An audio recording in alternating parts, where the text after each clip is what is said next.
Enquanto eu tirava meu vestido no banheiro, ouvi o clique da câmera. A risada da minha própria filha ecoou junto com as palavras.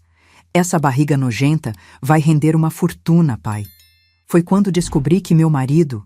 Bom, isso eu conto para você no decorrer da história. Bom dia, boa tarde ou boa noitinha, meus queridos. Como é bom poder encontrar vocês aqui novamente. Sou Marta Oliveira da Conceição, 68 anos bem vividos, nascida e criada em Tangará da Serra, na época que a cidade nem existia ainda, no Mato Grosso, onde vivo até hoje. Tenho as mãos marcadas pelo tempo, os cabelos já todos branquinhos, mas o coração, esse coração ainda pulsa cheio de vida. Hoje está um dia tão bonito aqui na minha varanda. Os ipês amarelos todos florescendo nas ruas, o céu mais azul que já vi. Tenho aqui comigo uma xícara de chá de erva cidreira que plantei no meu próprio quintal e meu caderno de receitas antigas que venho guardando desde os meus 20 e poucos anos. Cada página tem uma história. Cada mancha de gordura na folha me lembra de uma refeição compartilhada. Sabem o que mais gosto de fazer hoje em dia? Ensinar culinária mato-grossense tradicional para as crianças da escola municipal aqui perto. Toda quinta-feira é dia de vovó Marta na cozinha. A garotada vem aprender a fazer paçoca de pilão, Maria Isabel, farofa de banana da terra. São receitas que estão se perdendo, meus queridos. Nossa cultura do Centro-Oeste precisa ser preservada, não é mesmo? Comecei esse projeto há 5 anos, quando a diretora Ivanete me viu fazendo pamonha na festa junina da cidade.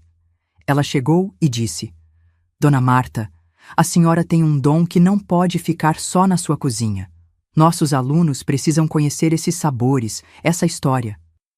No começo fiquei acanhada. Imagine só, eu, uma senhora de idade, ensinando numa escola. Mas quando vi os olhinhos das crianças brilhando ao provar o bolo de arroz feito pelas próprias mãozinhas, entendi que essa era minha missão. Aqui de onde estou sentada, vejo meu jardim florido. Tenho orquídeas que cultivo com todo carinho, um pé de jabuticaba que plantei quando me mudei para esta casa e até um pequeno pomar com acerola, pitanga e goiaba. É uma bênção poder colher o próprio alimento, sentir a terra nas mãos. A vida tem dessas coisas, sabe? Nos machuca, nos quebra, mas também nos dá presentes todos os dias, se soubermos enxergar. E vocês, minhas queridas e meus queridos que estão me assistindo agora, me contem aqui nos comentários de qual cidadezinha vocês estão me assistindo e em que horinha do dia vocês encontraram esse vídeo. De manhãzinha com o café, depois do almoço ou já de noitinha quando os meninos já estão dormindo. Eu sempre leio todos os comentários e fico tão feliz em saber de onde vocês são e quando tiram um tempinho do dia para ouvir as histórias dessa vovó aqui. Me conta, viu? Vamos criar uma corrente de carinho. Hoje quero compartilhar com vocês uma história que guardei dentro de mim por muitos anos. Não é fácil falar sobre isso, mas acredito que contar pode ajudar outras pessoas que estão passando pelo que passei. É sobre como, às vezes, as feridas mais profundas vêm justamente das mãos de quem deveria nos proteger e amar. É sobre traição, dor e, principalmente, sobre renascimento. Sabem, não é porque envelhecemos que as cicatrizes somem. Elas continuam aqui, mas aprendemos a viver com elas, a transformá-las em força. Já dizia minha avó Gertrudes: panela rachada ainda cozinha feijão, basta saber como usar o fogo.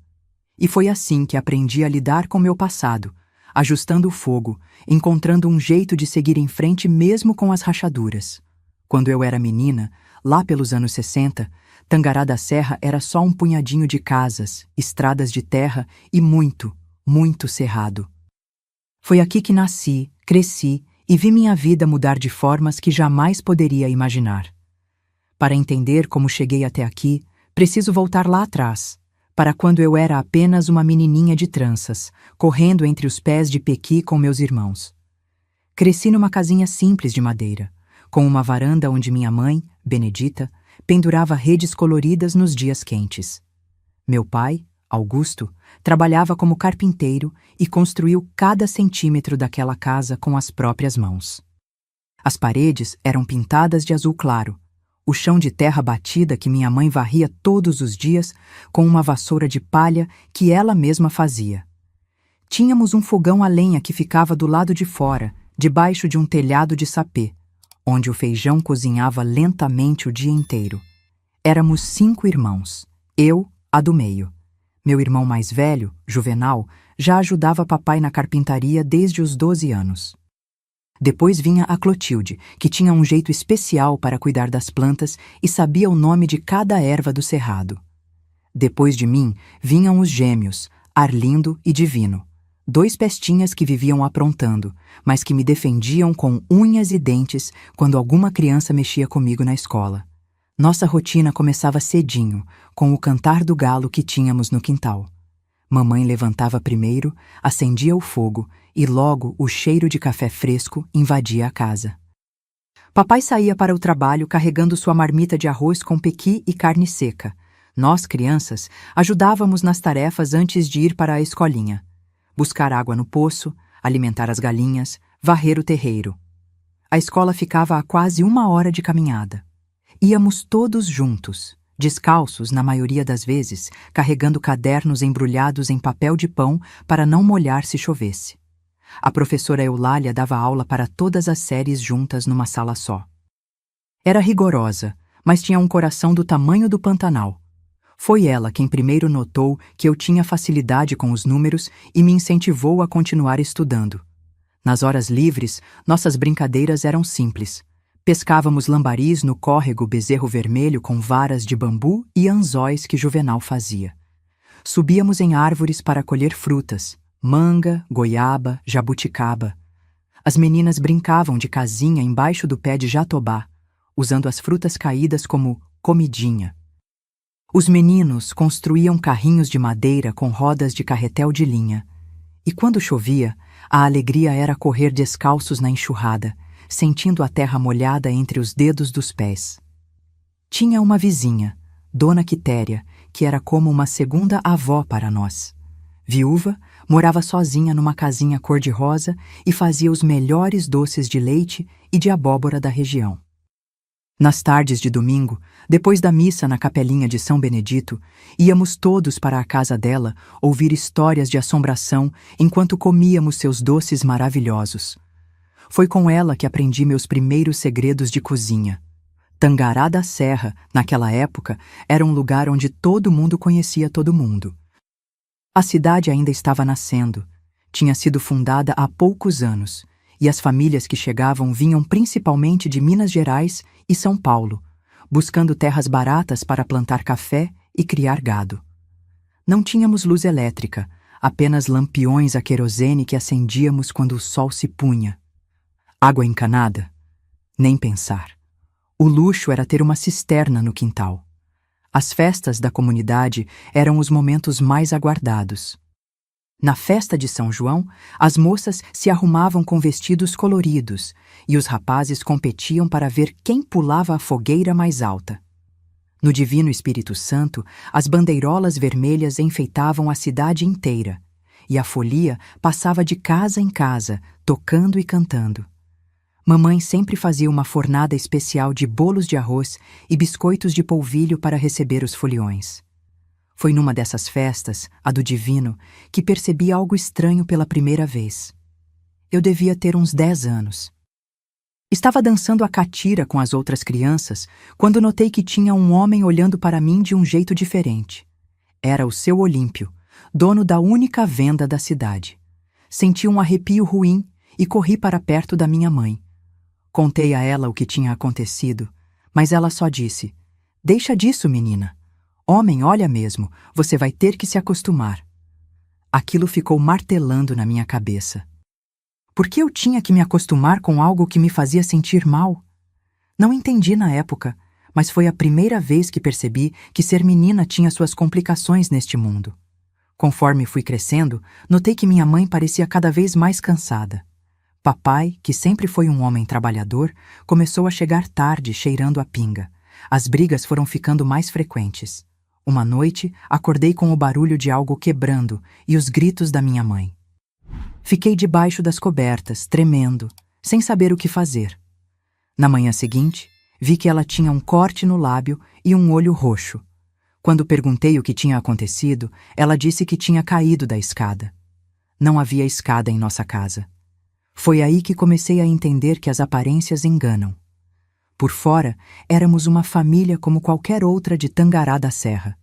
Por dentro, começávamos a desmoronar como um cupinzeiro depois da chuva. Juvenal, meu irmão mais velho, foi o primeiro a ir embora.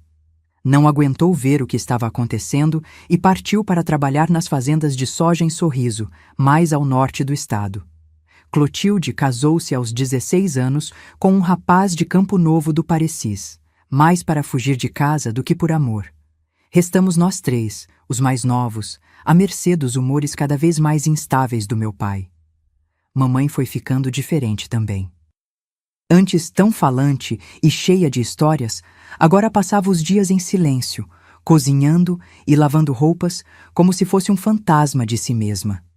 Às vezes, quando achava que ninguém estava olhando, eu a pegava chorando baixinho enquanto mexia o feijão no fogão. Na escola, a professora Eulália percebeu que algo não ia bem comigo. Um dia me chamou depois da aula. Marta, ela disse, segurando minhas mãos. Uma menina inteligente como você precisa estudar mais. Tem uma escola melhor em Cuiabá. Minha irmã trabalha lá e pode te acolher. Fiquei dividida entre a esperança de uma vida melhor e o medo de deixar meus irmãos para trás. Foi nessa mesma época que meu pai perdeu o emprego na serraria. Começou a passar dias inteiros sentado na varanda, bebendo e resmungando sobre como a vida tinha sido injusta com ele. Quando tentávamos falar com ele, nos mandava calar a boca com palavras duras que nunca vou esquecer. Bocas inúteis para alimentar, ele dizia, olhando para nós, crianças. Uma noite, depois de uma bebedeira pior que as outras, ele chegou em casa gritando que ia acabar com tudo. Pegou um facão e começou a quebrar os poucos móveis que tínhamos. Mamãe nos mandou correr para a casa de Dona Quitéria. Passamos a noite lá, ouvindo ao longe o som da destruição da nossa casa e da nossa infância. Na manhã seguinte, quando voltamos, metade dos nossos pertences estava destruída.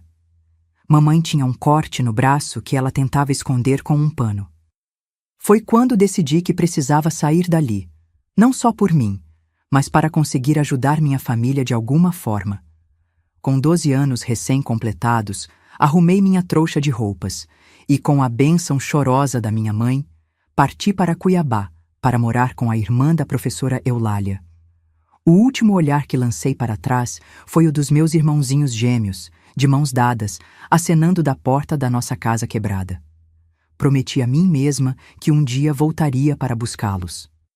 A casa da dona Zenaida, irmã da professora Eulália, ficava num bairro simples de Cuiabá, chamado Cochipó. Era uma construção pequena, mas de alvenaria, com piso de cimento queimado e um quintal onde criava galinhas e cultivava uma horta. Mulher solteira, professora como a irmã, me recebeu com uma mistura de carinho e firmeza. Aqui você vai estudar e ajudar na casa. Não tem moleza.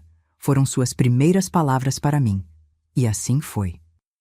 Aos 13 anos, eu acordava às 5 da manhã, ajudava a preparar o café, varria o quintal e ia para a escola. À tarde, cuidava da horta, lavava roupas e fazia os deveres. Dona Zenaida era exigente, mas justa. Pela primeira vez, tive cadernos novos, sapatos que não eram de segunda mão e 3 refeições garantidas todos os dias. Na escola estadual Nilo Póvoas, conheci um mundo diferente. A cidade grande me assustava e fascinava ao mesmo tempo. Havia luz elétrica, carros, calçadas de cimento. As meninas da minha sala usavam fitas coloridas no cabelo e falavam de coisas que eu mal conhecia. Rádio, cinema, festas de aniversário com bolo confeitado. Me sentia como um passarinho do cerrado perdido na cidade. Aos poucos, fui me adaptando. Comecei a me destacar nas aulas de matemática e português. Dona Zenaida notou meu esforço e me presenteou com livros usados que comprava no sebo. Li tudo o que caiu em minhas mãos: romances, poesias, livros de história. À noite, antes de dormir, Escrevia cartas para minha mãe e meus irmãozinhos, contando sobre minha nova vida.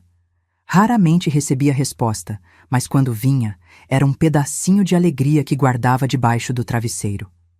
Aos 16 anos, consegui um emprego de meio período numa mercearia. Metade do meu salário ia para Dona Zenaida, que guardava cuidadosamente para meus estudos futuros. A outra metade eu enviava para minha mãe, em Tangará da Serra. Foi trabalhando na mercearia que conheci Durvalina, uma senhora que vendia quitandas. Ela me ensinou a fazer biscoitos, bolos e doces que vendia na porta da escola aos domingos para ganhar um dinheiro extra. Na virada dos meus 18 anos, recebi uma notícia que me partiu o coração. Meu pai havia falecido, vítima de cirrose. Voltei para Tangará da Serra pela primeira vez em 6 anos para o enterro.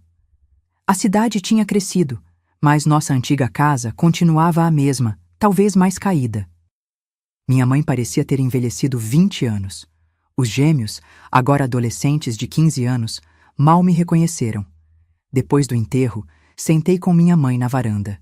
Entre lágrimas, ela me contou que, apesar da violência, sentiria falta do marido.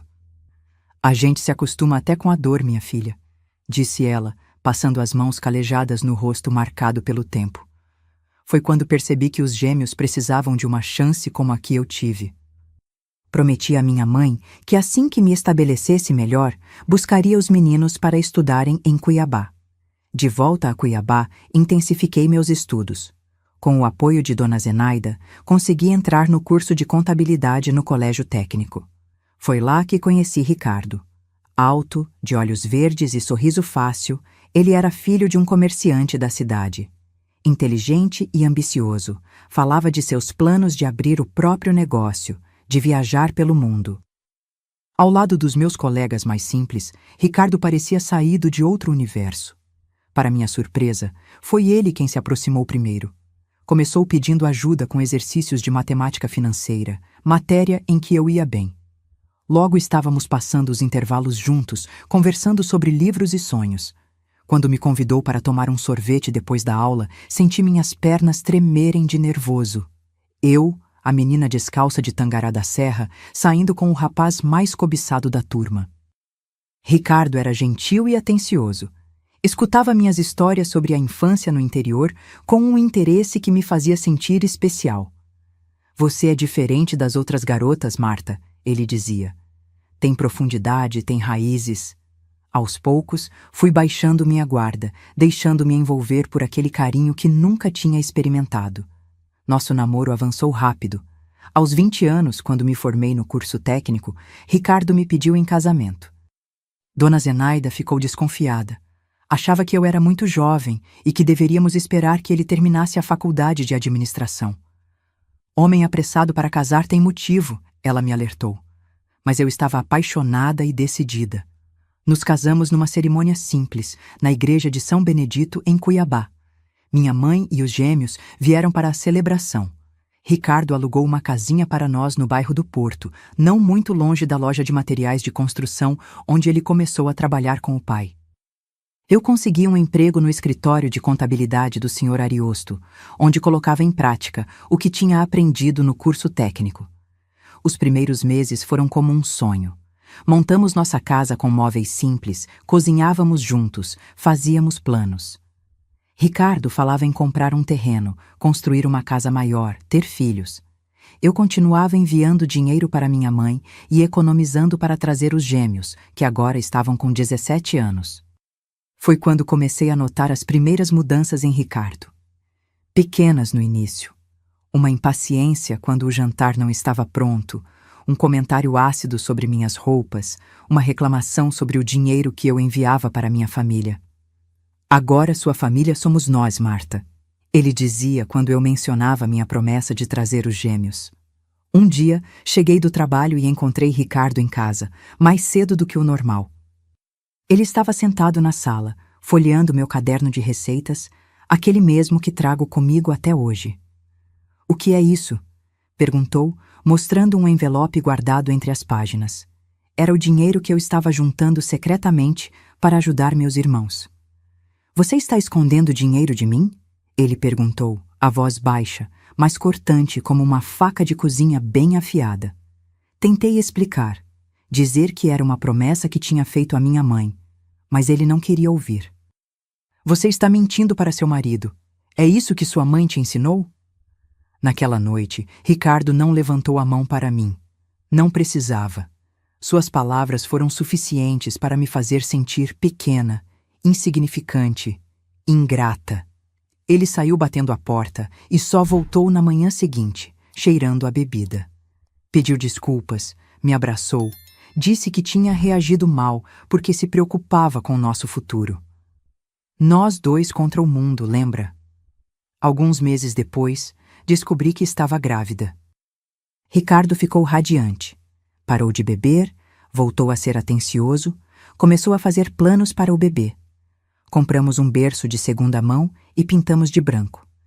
Não sabíamos se seria menino ou menina, mas eu secretamente desejava uma menina. Júlia nasceu numa madrugada quente de janeiro de 1982. Linda, com os olhos verdes do pai e os cabelos escuros como os meus. Quando a coloquei no colo de Ricardo pela primeira vez, vi lágrimas em seus olhos. Ela é perfeita, ele sussurrou. Vamos dar tudo o que o mundo tem de melhor para ela. Por um tempo, vivemos em relativa harmonia. Ricardo foi promovido na loja, eu parei de trabalhar para cuidar da Júlia. Os gêmeos acabaram seguindo seus próprios caminhos. Arlindo foi para o exército e Divino arrumou emprego numa fazenda no norte do estado. Minha mãe faleceu silenciosamente durante o sono quando Júlia tinha 2 anos. Não pude nem ir ao enterro, pois estava com a menina doente.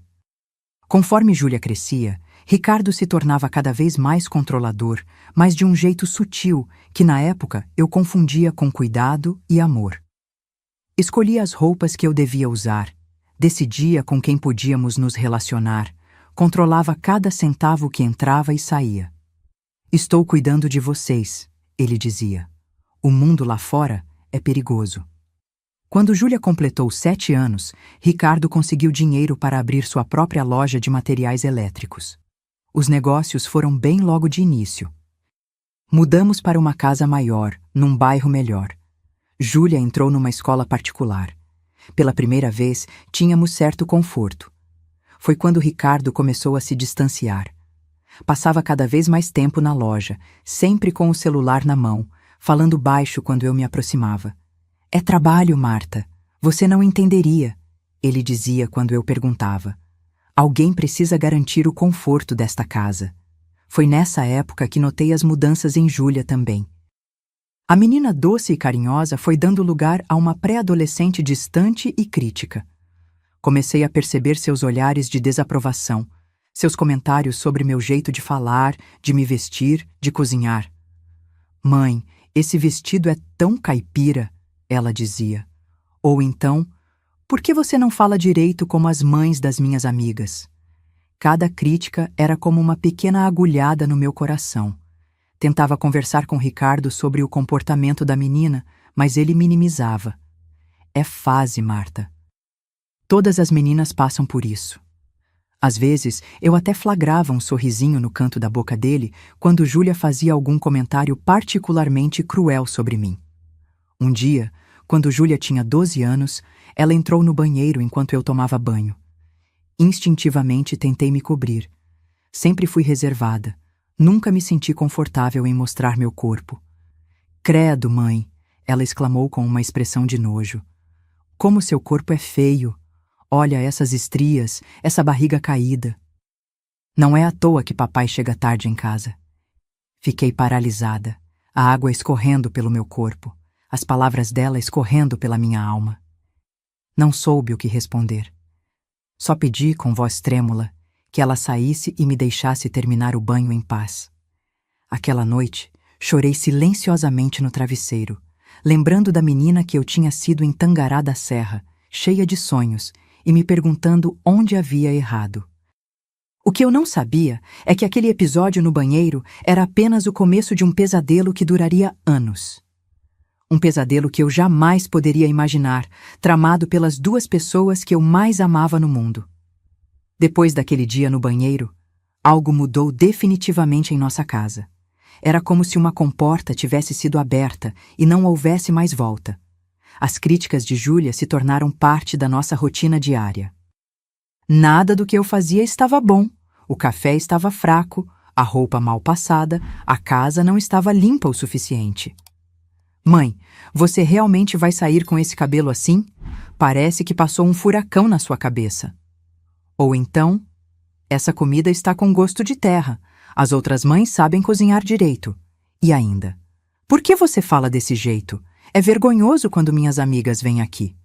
Cada palavra era como uma pequena facada. O pior era que Ricardo, em vez de me defender ou orientar nossa filha, parecia encontrar graça nas situações. Às vezes, eu o pegava observando essas interações com um sorriso estranho no canto da boca, quase satisfeito.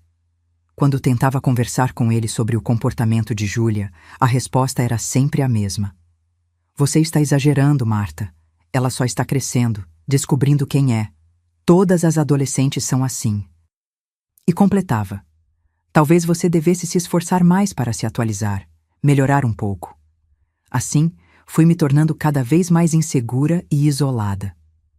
As poucas amigas que tinha em Cuiabá foram se afastando.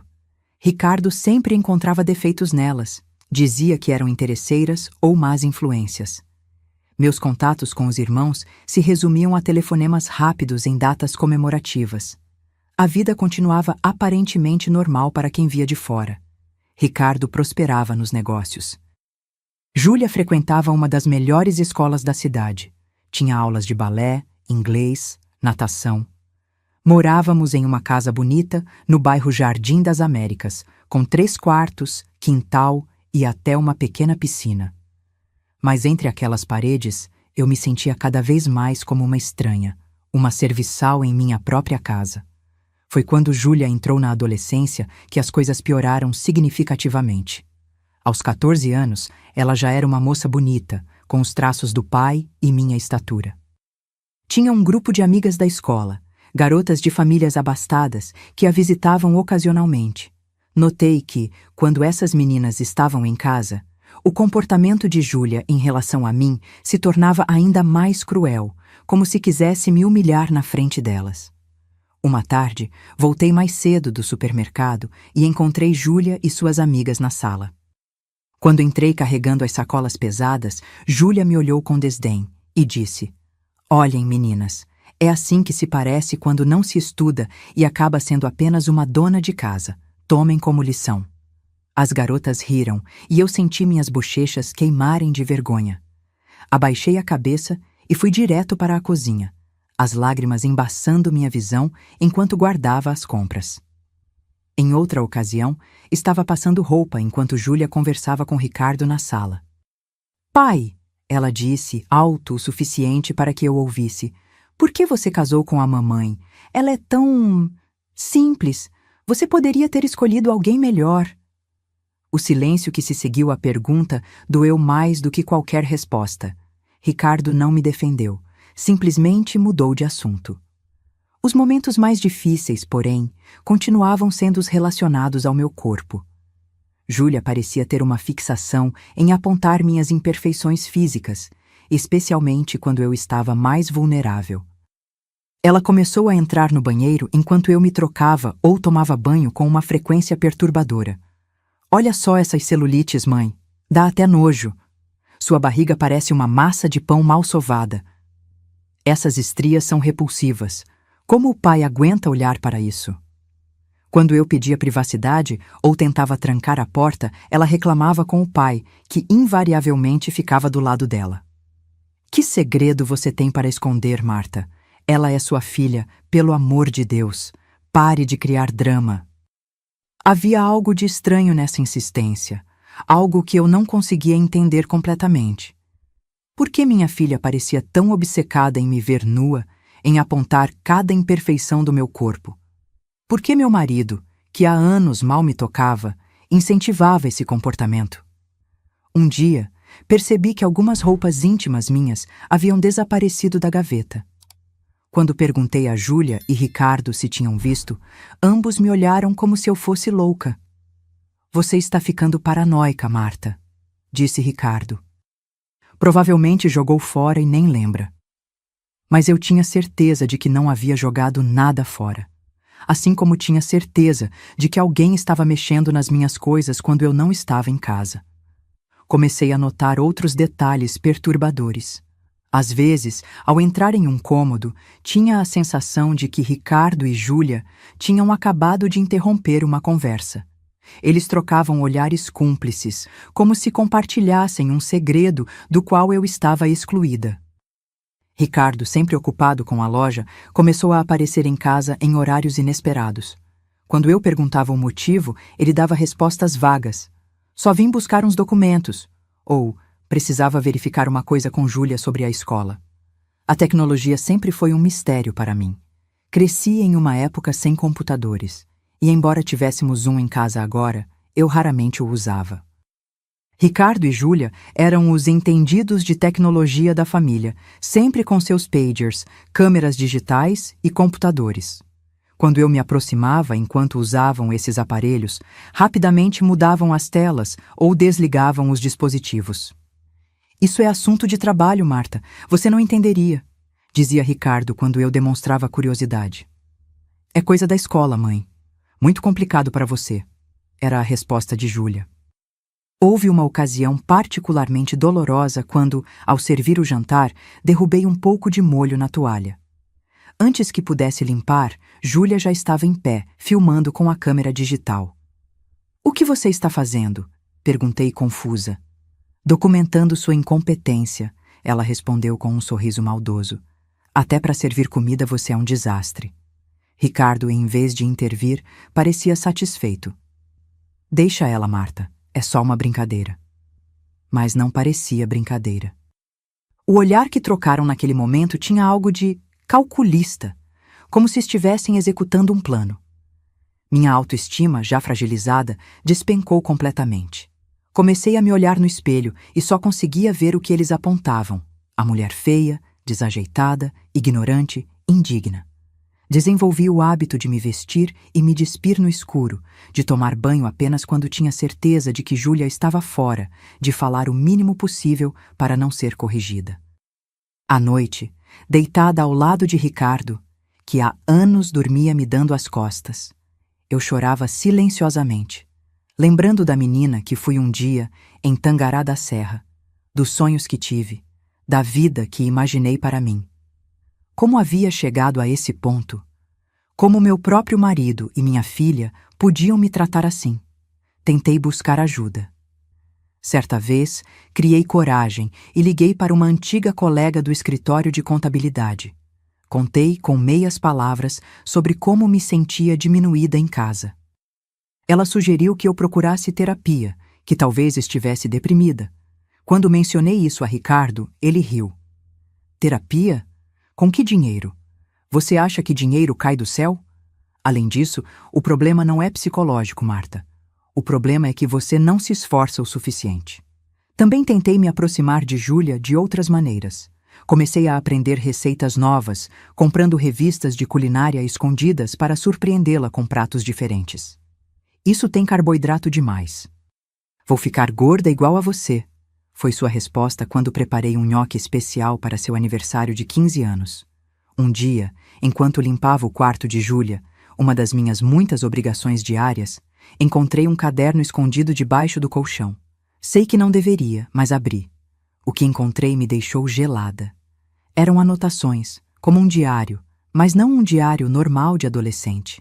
Havia listas intituladas "Maneiras de humilhar a mamãe" e "Coisas para dizer sobre o corpo dela".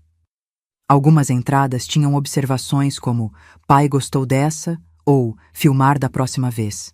Fiquei paralisada, o caderno tremendo em minhas mãos. Aquilo não era comportamento normal de adolescente. Não eram apenas comentários maldosos e espontâneos. Era algo planejado, sistemático, quase ensaiado. Quando ouvi a porta da frente se abrindo, rapidamente coloquei o caderno de volta em seu esconderijo. Era Ricardo, chegando em casa no meio da tarde, mais uma vez em horário inesperado. Ele me encontrou ainda no quarto de Júlia, pálida e trêmula. "O que você está fazendo aqui?" perguntou, seu tom imediatamente suspeito. Só Arrumando o quarto dela, respondi, tentando controlar minha voz. Você mexeu nas coisas dela? Seu olhar era penetrante, quase ameaçador. Não, claro que não. Só troquei a roupa de cama e tirei o pó. Ele me observou por um longo momento, como se avaliasse se eu estava mentindo. Termine logo isso e vá preparar o jantar. Júlia tem prova amanhã e precisa de uma refeição decente para estudar. Naquela noite, não consegui dormir. A descoberta do caderno girava em minha mente. O que estava acontecendo em minha própria casa? Por que minha filha mantinha uma lista de maneiras de me humilhar? E por que meu marido parecia estar envolvido nisso? Eu não sabia ainda, mas estava prestes a descobrir a verdade mais terrível de todas. Uma verdade que mudaria minha vida para sempre. A descoberta daquele caderno mudou algo dentro de mim. Durante dias, fiquei observando Ricardo e Júlia com outros olhos, notando os cochichos, os olhares cúmplices, as mensagens que trocavam no celular. Havia um plano em andamento, e eu estava no centro dele, mas ainda não compreendia completamente o que ou porquê. Certa noite, Ricardo anunciou que precisaria viajar a Rondonópolis para uma feira de materiais elétricos. Ficaria fora por 2 dias. Você vai ficar bem sozinha com a Júlia? Perguntou, como se eu fosse a adolescente e não a mãe. Assenti, sentindo uma mistura de alívio por sua ausência e apreensão por ficar sozinha com minha filha, que parecia me desprezar cada vez mais. No dia seguinte à partida de Ricardo, Júlia saiu cedo para a escola e depois iria direto para a casa de uma amiga, onde passaria a tarde estudando para as provas. Pela primeira vez em semanas, teria a casa só para mim por algumas horas. Uma sensação estranha de liberdade, mesmo dentro do meu próprio lar. Aproveitei para fazer uma faxina mais profunda, algo que me acalmava desde os tempos em que vivia com Dona Zenaida.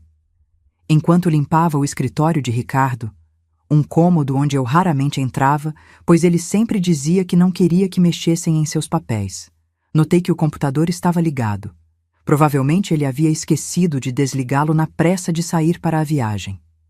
Parei, vassoura na mão, olhando para a tela em modo de descanso. Nunca fui de mexer nas coisas de Ricardo. Respeitava seu espaço, suas regras, mas depois de encontrar aquele caderno de Júlia, depois de anos sentindo que havia algo errado, uma força maior do que minha hesitação me empurrou para a cadeira em frente ao computador. Quando mexi o mouse, a tela se iluminou. Não havia senha. Ricardo provavelmente nunca imaginou que eu teria coragem de usar seu computador. Na tela, uma janela aberta mostrava uma pasta cheia de arquivos com datas. Cliquei em um deles, datado de 3 semanas atrás. O que vi fez meu sangue gelar nas veias. Era um vídeo. De mim, no banheiro, nua. A câmera estava posicionada de um ângulo que eu nunca suspeitaria, capturando cada movimento enquanto eu me despia para entrar no chuveiro.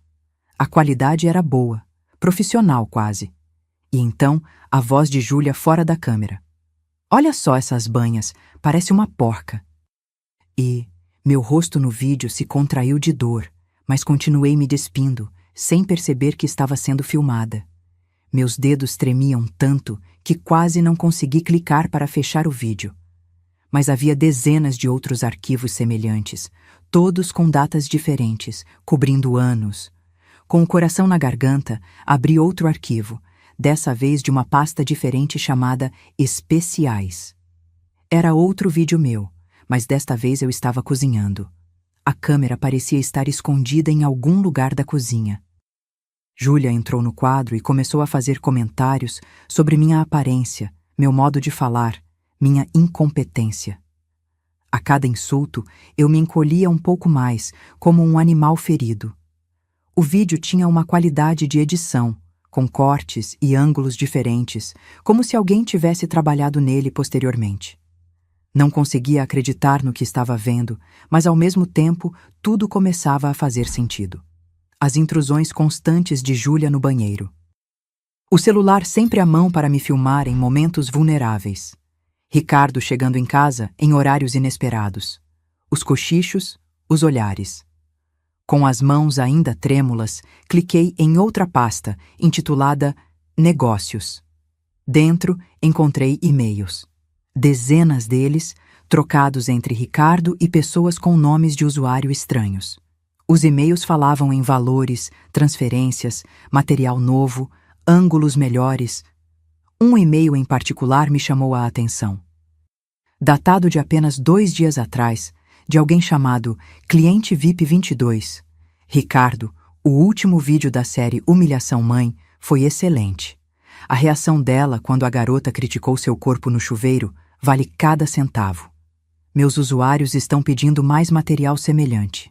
Se puderem capturar mais reações autênticas de choro, o valor aumenta.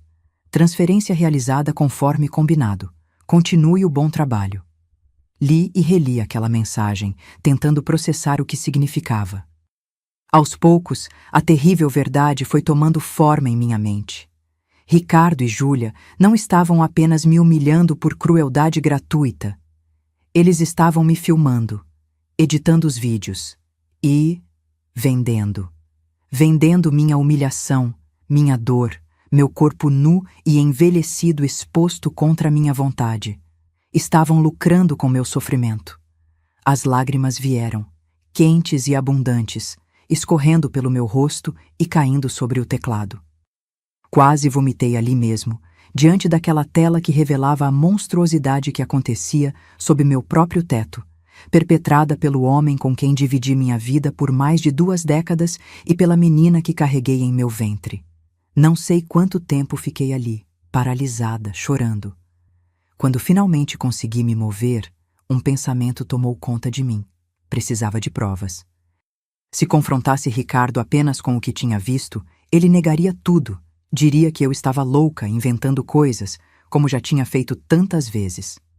Com um pendrive que encontrei na gaveta da escrivaninha, comecei a copiar todos os arquivos que conseguia. Vídeos, e-mails, comprovantes de transferência. Cada clique era uma punhalada no meu coração, especialmente quando precisava ver os thumbnails dos vídeos onde eu aparecia em situações humilhantes ou íntimas. Mas continuei, movida por algo mais forte que a dor. Talvez raiva, talvez instinto de sobrevivência. Enquanto os arquivos eram copiados, uma lembrança antiga veio à minha mente. Minha mãe, na varanda da nossa casa em Tangará da Serra, dizendo: "A gente se acostuma até com a dor, minha filha." Eu tinha me acostumado tanto com o abuso diário que deixei de reconhecê-lo como tal. Aceitei como normal algo que estava longe, muito longe de ser aceitável. Um barulho na porta da frente me fez saltar da cadeira. Rapidamente, desliguei o monitor, sem desligar o computador, para não interromper a cópia dos arquivos, guardei o pendrive no bolso do avental e saí do escritório, fechando a porta. Peguei a vassoura que havia deixado encostada na parede e fingi estar limpando o corredor. Era Júlia, voltando mais cedo do que o esperado. Quando me viu, seu olhar foi de desprezo, como sempre. "O que você está fazendo perto do escritório do pai?" perguntou, imediatamente desconfiada. "Só limpando, filha", respondi, tentando controlar o tremor na voz, evitando olhar diretamente para ela. Como eu conseguiria encarar minha própria filha depois do que tinha descoberto? Como eu continuaria vivendo sob o mesmo teto que eles, sabendo o que faziam? "Você entrou lá dentro?" Seus olhos se estreitaram, acusadores. "Não, claro que não. Seu pai não gosta que eu mexa nas coisas dele." "Você sabe disso." A mentira saiu com mais facilidade do que eu esperava, talvez porque, pela primeira vez em anos, eu estava lutando por mim mesma. Júlia pareceu se satisfazer com a resposta, ou pelo menos fingiu acreditar. "Vou tomar banho, não me incomode", disse, indo para seu quarto. Assim que ela entrou no banheiro e ouvi o chuveiro ligado, voltei rapidamente ao escritório. A cópia dos arquivos tinha terminado. Desliguei o computador adequadamente, guardei o pendrive dentro do sutiã e saí, certificando-me de deixar tudo exatamente como estava antes. Naquela noite, não consegui dormir. Deitada na cama que compartilhava com Ricardo, olhando para o teto, senti algo se quebrar definitivamente dentro de mim. Não era apenas meu coração. Era toda uma vida construída sobre mentiras, todo um futuro que eu havia imaginado para minha família. A manhã seguinte amanheceu com uma clareza que eu não sentia há anos. Enquanto preparava o café da manhã para Júlia, como fazia todos os dias, minha mente trabalhava em um plano. Eu não podia confrontá-los diretamente. Seria perigoso, e eles certamente destruiriam as evidências. Precisava ser cautelosa, metódica, como eles foram ao me destruir lentamente ao longo dos anos. Mãe, esse suco está azedo, reclamou Júlia, empurrando o copo para longe. Você não consegue fazer nada direito mesmo. Olhei para ela, minha filha, meu sangue, e senti uma mistura de dor, decepção e, surpreendentemente, pena. O que havíamos nos tornado? O que Ricardo havia feito com nós duas? Desculpe, filha, vou fazer outro, respondi mansamente, mantendo a mesma postura submissa de sempre. Mas por dentro, algo havia mudado fundamentalmente. A mulher quebrada e insegura estava começando a despertar, a se reconstruir. Enquanto Júlia terminava o café e saía para a escola, sem nem mesmo se despedir, eu já sabia o que precisava fazer. Não permaneceria mais um dia sequer naquela casa de horrores. Não seria mais o alvo daquele esquema doentio. Não permitiria que continuassem a lucrar com minha humilhação. Com o pendrive seguro junto ao peito, fiz uma pequena mala, pegando apenas o essencial: algumas roupas, documentos pessoais, o caderno de receitas que me acompanhava desde a juventude e uma foto antiga da minha mãe. Deixei tudo pronto, escondido debaixo da cama. Ricardo retornaria no final do dia. Ele nunca suspeitaria que sua esposa submissa, sua vítima perfeita, teria coragem de revidar. Esse seria o maior erro deles: me subestimar, acreditar que haviam destruído completamente meu espírito. Olhei uma última vez para a casa que havia sido minha prisão por tantos anos. Em poucas horas, eu começaria uma nova vida. Uma vida de dignidade, de justiça. A menina de Tangará da Serra, que havia enfrentado tantas dificuldades, ressurgia das cinzas. E dessa vez, ela não se calaria. Quando o relógio marcou 10 horas da manhã, peguei minha pequena mala escondida e saí de casa. Não deixei bilhete, não tranquei a porta. Queria que parecesse que havia apenas saído para fazer compras, como em qualquer dia normal. O pendrive estava seguro em minha bolsa, junto com meus documentos. Meu coração batia tão forte que eu podia senti-lo na garganta, mas meus passos eram firmes, decididos. Meu primeiro instinto foi procurar Dona Zenaida, a mulher que me acolheu quando cheguei a Cuiabá décadas atrás. Mas ela havia falecido há alguns anos e eu não tinha muitos amigos. Ricardo havia se certificado disso ao longo dos anos, isolando-me sistematicamente. Precisava ser cuidadosa. Se fosse para a casa de alguém conhecido, seria o primeiro lugar onde Ricardo me procuraria quando percebesse minha ausência. Peguei um ônibus para o centro da cidade. Sentada perto da janela, observando Cuiabá passar diante dos meus olhos, senti uma mistura de medo e determinação. Onde eu iria? O que faria? Pela primeira vez em décadas, estava completamente sozinha, sem um teto garantido. Mas também, pela primeira vez em muito tempo, estava livre. No terminal de ônibus, comprei uma passagem para Várzea Grande, cidade vizinha a Cuiabá. Não queria ir muito longe ainda. Precisava resolver a situação com Ricardo e Júlia, antes de qualquer plano de longo prazo. Em Várzea Grande, procurei uma pequena pousada chamada Pouso do Viajante, administrada por um casal de idosos, seu Olegário e Dona Dulcelina. Paguei 2 dias adiantados com parte do dinheiro que havia economizado secretamente ao longo dos anos, escondendo algumas moedas aqui e ali do troco das compras. O quarto era simples: uma cama de solteiro, um armário pequeno, um banheiro limpo, mas básico. Para mim, parecia um palácio. Sentei na cama, olhando pela janela que dava para uma rua tranquila, e pela primeira vez em muito tempo, chorei livremente, sem medo de ser ridicularizada ou filmada. Chorei pela jovem que fui um dia, pela mãe que tentei ser, pela vida que havia sonhado. Quando as lágrimas secaram, lavei o rosto com água fria e olhei no espelho. Vi os olhos inchados, as rugas ao redor deles, os cabelos começando a mostrar fios brancos. Mas também vi algo que não enxergava há muito tempo: dignidade, coragem. Abri minha bolsa e retirei o pendrive. Sentei na pequena escrivaninha do quarto e conectei-o ao meu celular, usando um adaptador que havia comprado anos atrás e quase nunca usado. Precisava verificar o que tinha conseguido copiar, organizar as provas. O que vi novamente me encheu de náusea e horror.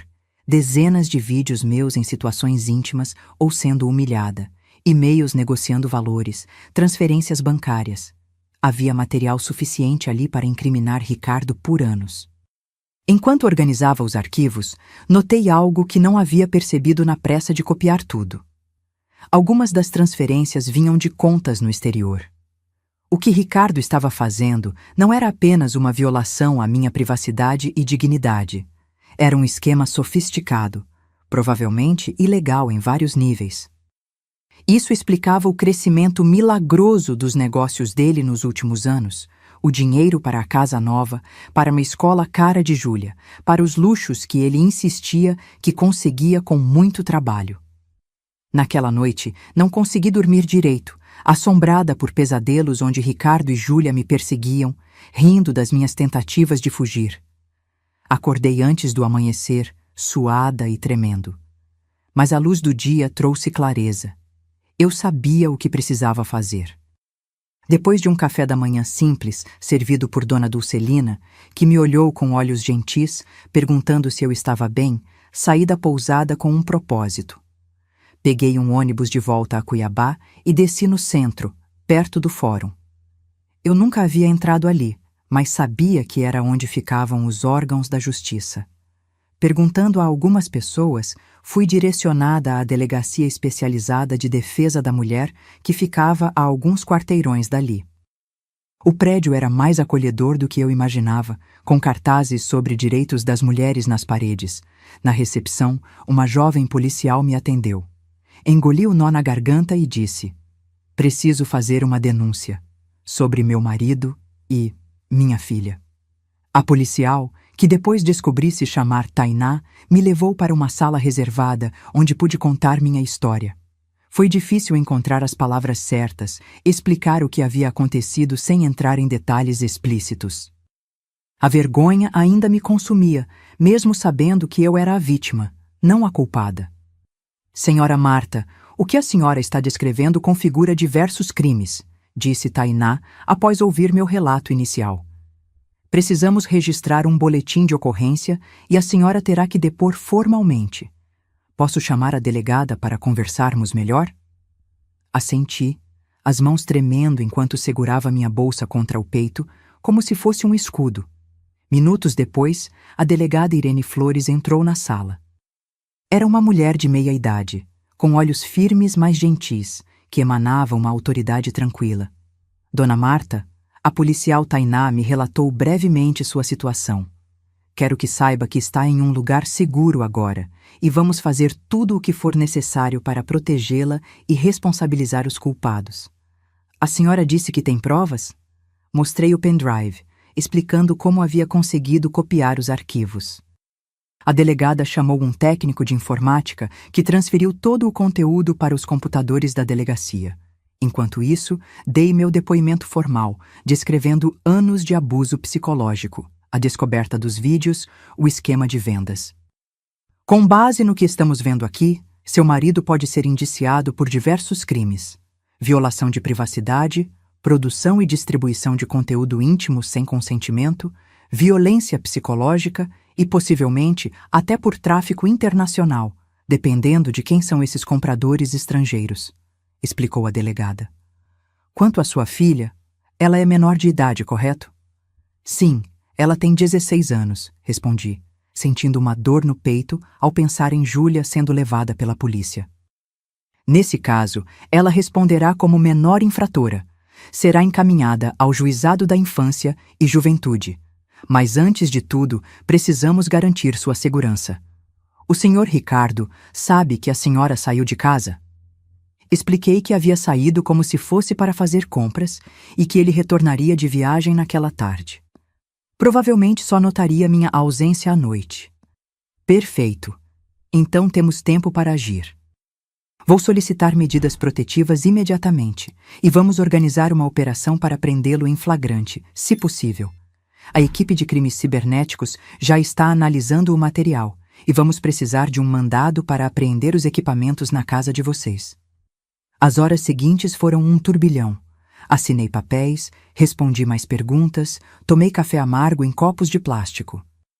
A delegada me ofereceu o encaminhamento para uma casa-abrigo, mas preferi voltar à pousada em Várzea Grande. Queria manter um pouco de independência, de controle sobre minha própria vida. Nesse caso, não retorne para casa sob hipótese alguma, pelo menos até prendermos seu marido, advertiu a delegada. E mantenha seu celular sempre por perto. Programarei um número de emergência para descagem rápida, caso ele tente entrar em contato ou encontrá-la. Voltei para a pousada sentindo-me estranhamente leve, como se um peso enorme tivesse sido retirado dos meus ombros. Havia um longo caminho pela frente, mas eu havia dado o primeiro passo. Pela primeira vez em décadas, eu estava enfrentando o abuso em vez de aceitá-lo silenciosamente. Na manhã seguinte, recebi uma ligação da delegada Irene.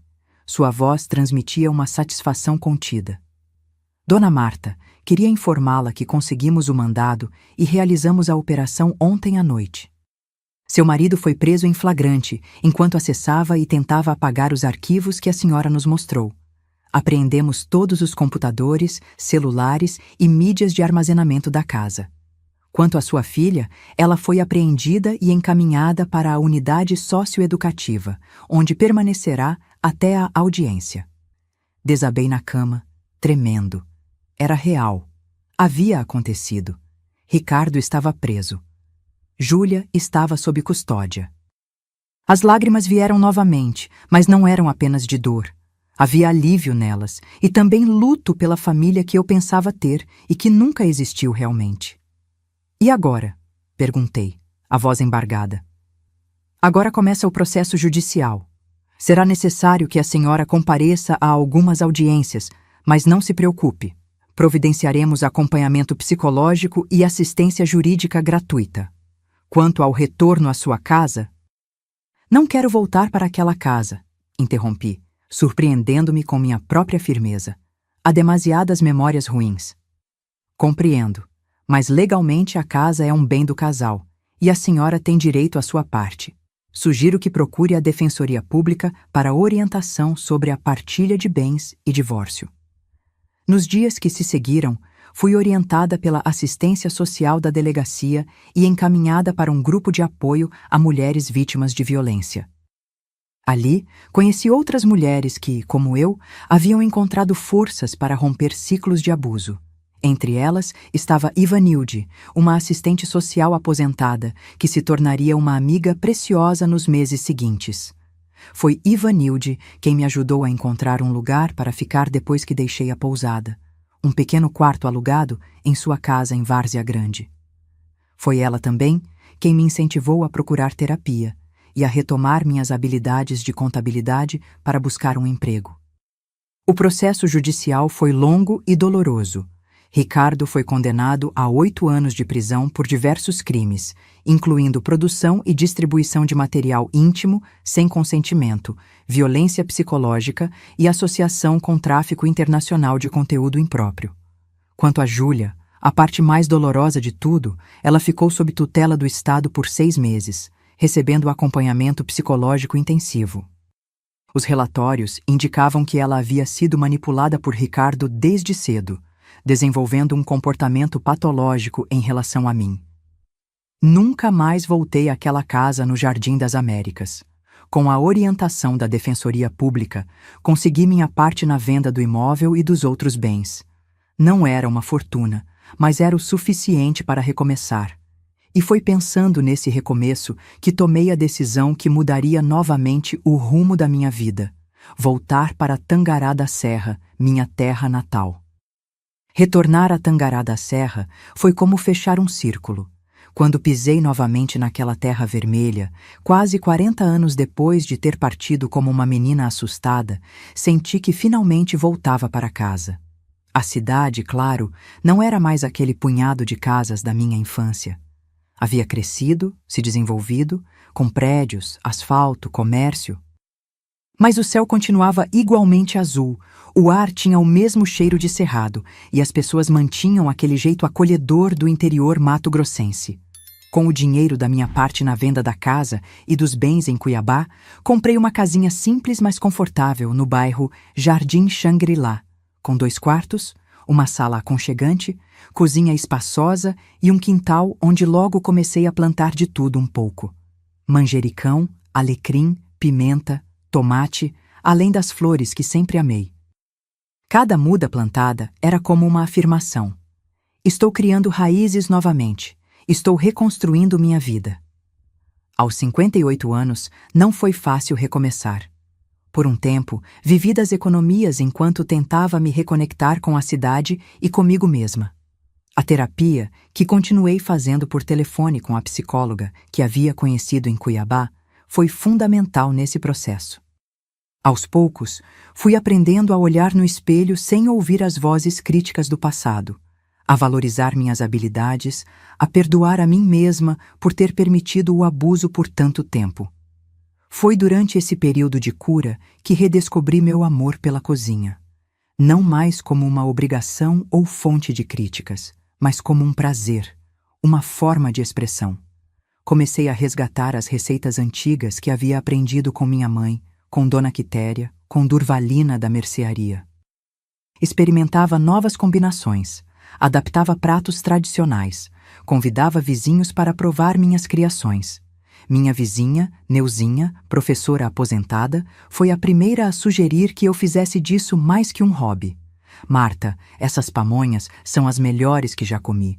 Você deveria vender na feira do produtor.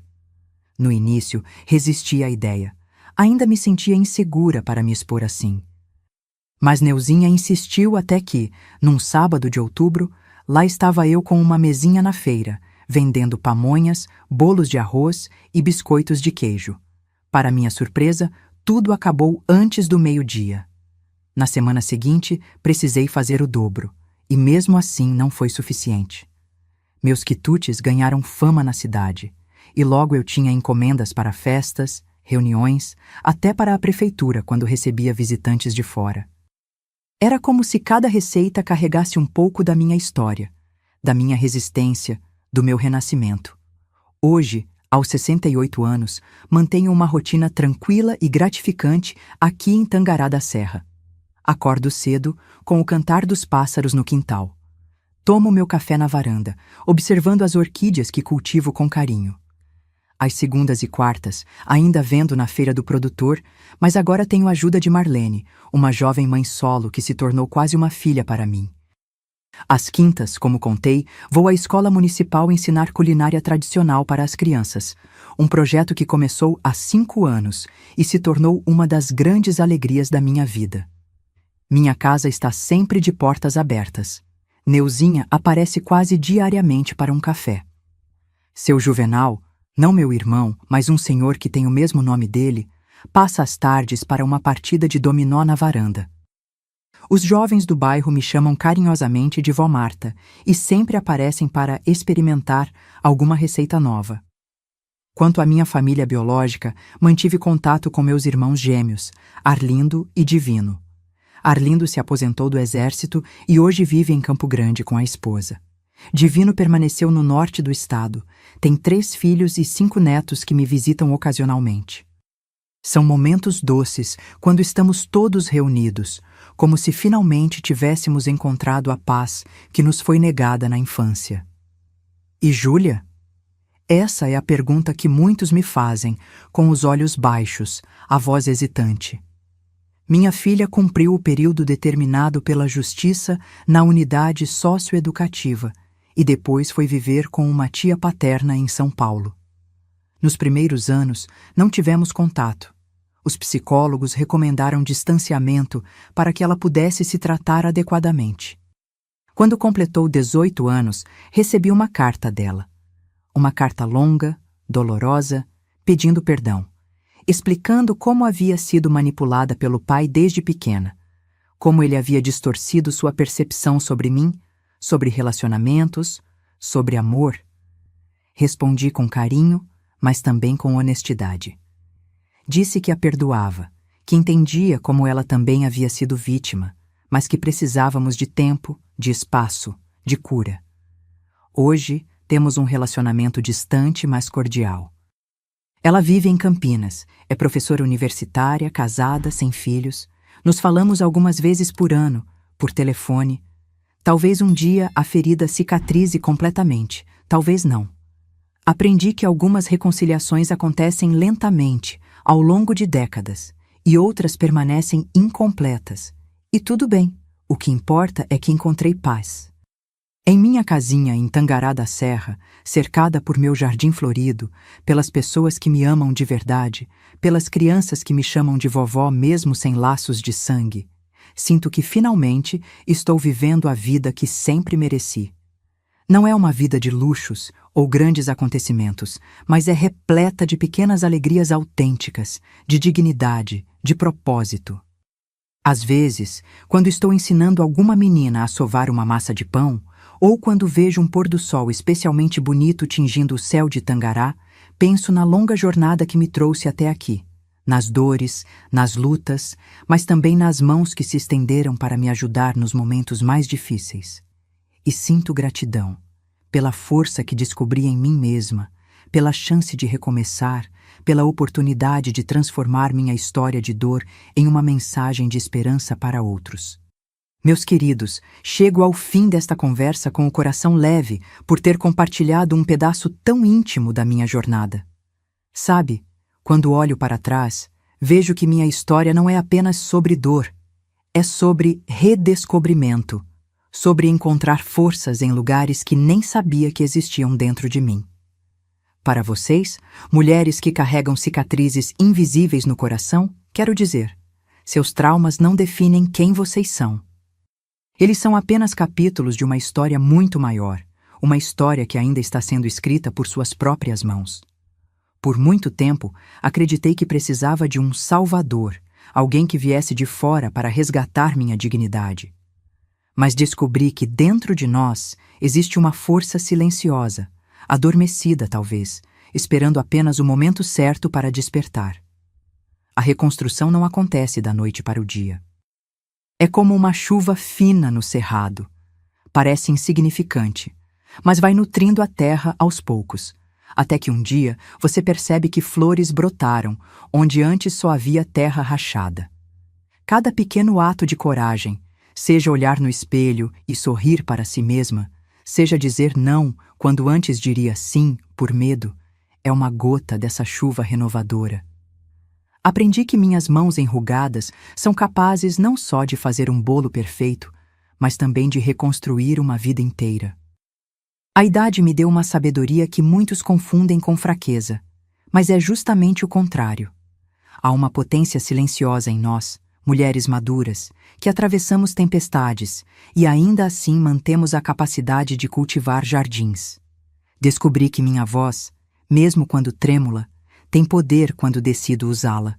E não falo de gritos ou discursos, mas daquela voz interior que diz: você merece paz, você merece respeito, você merece alegria. Ouvir essa voz, acreditar nela, foi o primeiro passo da minha jornada de cura.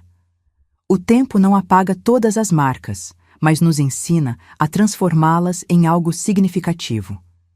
Minhas rugas são mapas dos caminhos difíceis que percorri, e hoje as carrego com orgulho.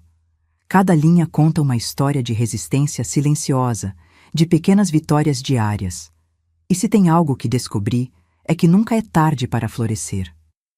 Aos 58 anos, quando muitos pensam em se recolher, eu estava apenas começando minha verdadeira vida.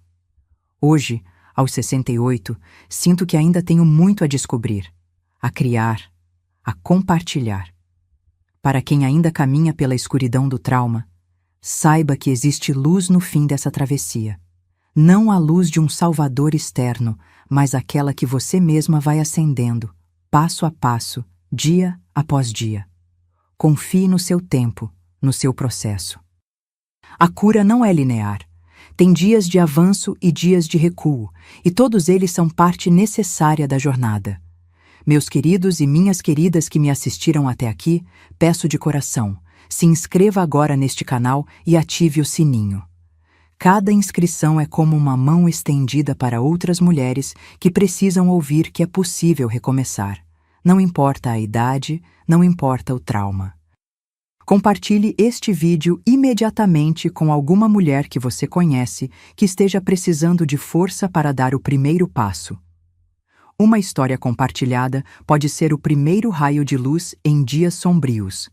Deixe nos comentários a palavra renascimento, se você assistiu até aqui e acredita que toda mulher merece a chance de reescrever sua história.